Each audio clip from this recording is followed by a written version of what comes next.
আজ 25শে বৈশাখ 1432।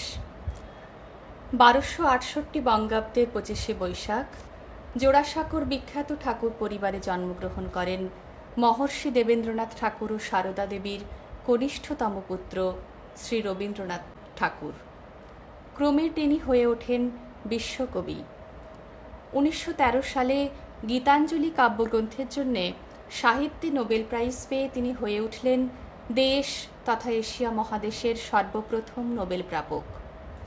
তিনি শুধু যে কবি ছিলেন তা নয়, ছিলেন গীতিকার, ঔপন্যাসিক, নাট্যকার, চিত্রকর, শিক্ষাবিদ, সমাজ সংস্কারক এবং আরও অনেক কিছু।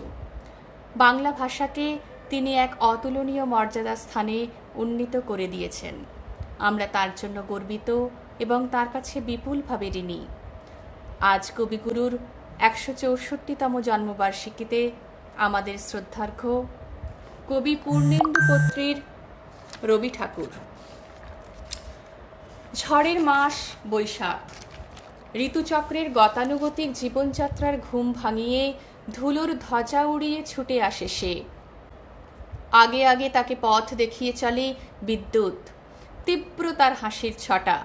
পেছনে পেছনে হাঁটে বজ্র, পিঠে তার দারুণ দুন্দুভি। দেখে আকাশে জ্বলে আগুন, রোদের চাপাকলিতে লাগে রক্তজবার রং। হাওয়ায় নড়ে চড়ে ওঠে ঘূর্ণি, মজা নদীর মজ্জায় পাকিয়ে ওঠে সিঁদুরে ঢেউ। সারা ভুবন জুড়ে লাগে চঞ্চলতা। এই বৈশাখের মতোই রবি ঠাকুরের জন্ম। সোনার আশ্বিনে নয়, হিমের রাতের অঘ্রাণে নয়, ফুল রাঙানো ফাগুনে নয়, এই খর ক্ষিপ্র বৈশাখেই তার জন্ম। এই খ্যাপা বৈশাখের গৈরিক তিলক দিয়েই সাজানো তার জন্মদিনের ললাট। বৈশাখে প্রকৃতির নতুন জন্ম, আমাদেরও নতুন জন্ম এই বৈশাখেই, 25শে বৈশাখে, রবি ঠাকুরের জন্মদিনে। দেখতে হয় না ক্যালেন্ডার, জিজ্ঞেস করতে হয় না তারিখটা কবে। আগে থেকেই বুকের মধ্যে একটা সাড়া ওঠে, 25শে বৈশাখ আসছে, রবি ঠাকুরের জন্মদিন। আমাদের দুর্গোৎসবের দিনগুলো বৈদ্যুতিক আলোয় অন্ধ, মাইক যন্ত্রের চিৎকারে যন্ত্রণা কাতর, চাঁদা আদায়ের ধাঁধায় বিপর্যস্ত। শেষ পর্যন্ত ব্যান্ড বাজানো বিসর্জনের দিনে হাত বোমার লড়াইয়ের আশঙ্কায় উৎকণ্ঠিত। আমাদের দোলের দিন ছেঁড়া পাঞ্জাবি আর তালি মারা ধুতির আড়ালে জড়সড়। আমাদের সাধক মহাপুরুষ আর দেশপ্রেমিক নেতাদের জন্মদিনে উৎসব হয় না, হয় মিটিং, মিছিল বেরোয়, মানুষের নয়, মোটর লরির। শহরের রাস্তাঘাট কেঁপে ওঠে মানুষের কলরবে নয়, জগঝম্পের লম্ফঝম্পে। আর সেই সব জন্মদিনের স্রোতধারার একমাত্র লক্ষ্য মঞ্চ অথবা মিটিংয়ের মাঠ, আর সেখানে পৌঁছলেই সব শেষ। পরের দিন সকালে ট্রামের চাকার আওয়াজ, ট্রাফিকের হর্ন আর মোটরের কলরবে গতকালের সমারোহের এতটুকু সুর কানে বাজে না। রবি ঠাকুরের জন্মদিনে বক্তা এসে বক্তৃতা দিয়ে যায় না, মানুষ এসে কথা কই শোনায়। মুঠি পাকানো জেহাদ নেই এই জন্মদিনে, আছে মুঠো মুঠো আনন্দ ছড়ানোর উদ্যম। তাতে ফুলের গন্ধ আছে, আছে ধূপের ধোঁয়া, আর আছে শ্রদ্ধা আর বিনয়ের পবিত্রতা। গ্রামের কথাই বলি, যেখানে এখনো খবরের কাগজের পত্রমর্মর শোনা যায়নি, যেখানে দুর্গোৎসব ছাড়া পুজো নেই, নেই গাজন ছাড়া পার্বণ, যেখানে সরস্বতী পুজো ছাড়া চাঁদা তুলে হইচই জমে না, রামায়ণ মহাভারত আর দাশুরায়ের পাঁচালী ছাড়া কবিতা বোঝে না, রামপ্রসাদী বাউল আর সিনেমার গান ছাড়া গান নেই, সেই সব গাঁয়েও রবি ঠাকুরের জন্মদিনে উৎসব হয়। অবস্থাপন্ন ঘরের বউয়েরা শখ করে কেনা শাড়ি বার করে দেয় স্টেজ বাঁধবার জন্যে।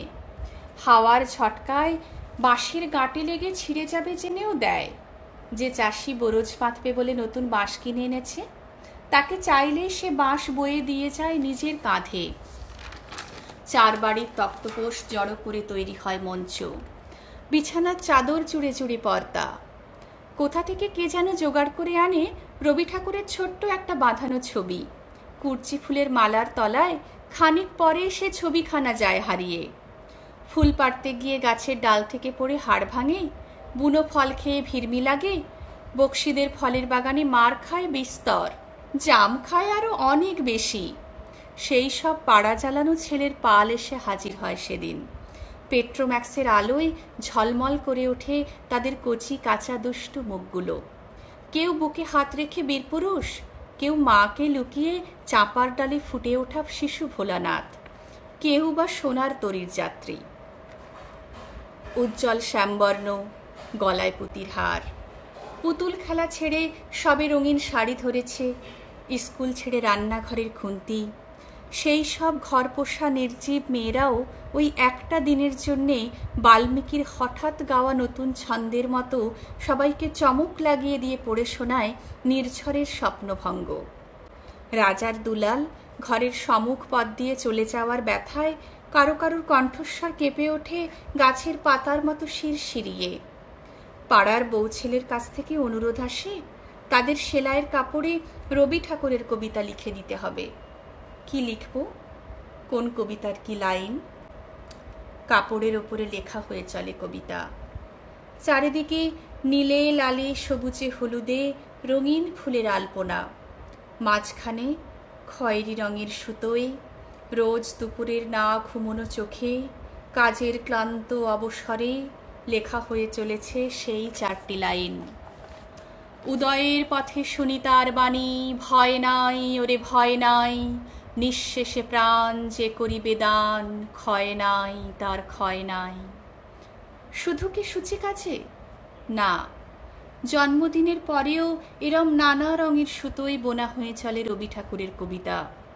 জন্মদিনের পরেও জন্মদিন ফুরোয় না, রোজই তার জন্মদিন।